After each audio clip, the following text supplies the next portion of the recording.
আর আমার ইনকাম আপনি যদি একটা আমার কোরআন এবং সুন্নাহর একটা অংশ মেনে নেন, আজকে কাল থেকে আমল করবেন, ওইটা আমার অ্যাকাউন্টে থাকবে।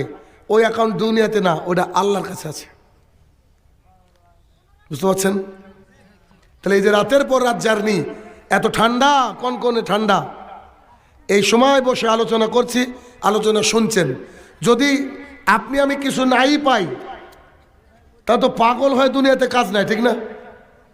অনেক বুদ্ধিমান মানুষ কেউ এখানে আসেনি। এলাকায় বহু শিক্ষিত মানুষ আছে না? অনেক শিক্ষিত মানুষ আছে।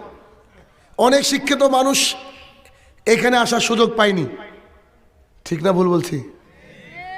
তো এই যে শিক্ষিত মানুষরা আসলো না, এতে তাদের উপকার না ক্ষতি? ক্ষতি হলো। তাহলে আমরা ক্ষতি থেকে বাঁচবো, দিন ইসলামকে মানবো, মারা যাওয়ার পর আরামে ঘুমাবো, কিয়ামতের মাঠে উঠবো, আল্লাহ তাআলার রহমত এবং আমাদের আমলের মাধ্যমে আল্লাহ তাআলা যে জান্নাতের কথা বলেছে ওই জান্নাতে প্রবেশ করব।